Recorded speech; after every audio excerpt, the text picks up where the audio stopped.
Khamis Suleiman anaarifu zaidi. Kwa hiyo Tanzania Summit inawaleta wadau pamoja kwa ajili ya kujadili, lakini pia kwa mapana zaidi kuchanganua na kuweka mikakati ya pamoja.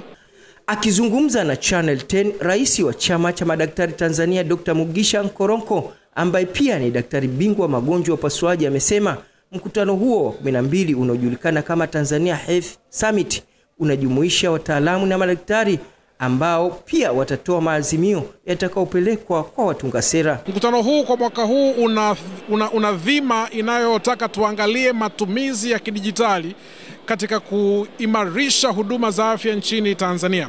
Kwa hiyo kuna mikutano mingi ya wadau mbalimbali, lakini wote tukiwa na lengo la kutumia mageuzi ya teknolojia na kidijitali kufanikisha utoaji wa huduma bora za afya nchini Tanzania. Kama tunavyojua sasa hivi dunia inaenda kwenye mapinduzi ya kidijitali, na sekta ya afya ni moja ya sekta ambayo lazima itaguswa na mapinduzi makubwa ya kidijitali, kama tunavyoona akili mnemba na mapinduzi mengine mbalimbali na teknolojia nyingine za kidijitali ambazo zinakuja. Kwa hiyo Tanzania Summit inawaleta wadau pamoja kwa ajili ya kujadili, lakini pia kwa mapana zaidi kuchanganua na kuweka mikakati ya pamoja.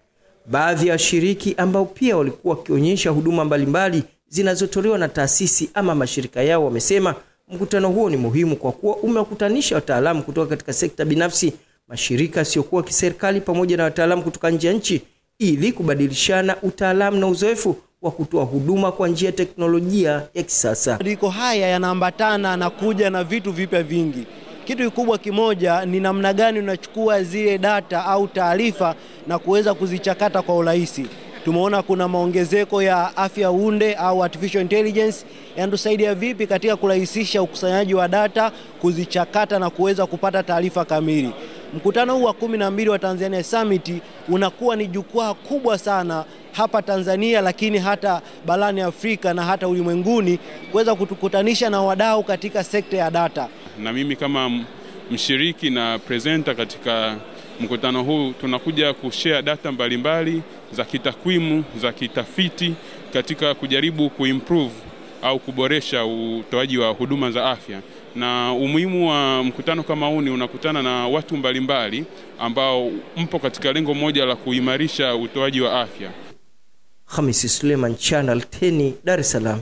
Kwa kumalizia habari za kitaifa, mkuu wa wilaya Ilala Edward Mpogoro amewataka wananchi wa mkoa wa Dar es Salaam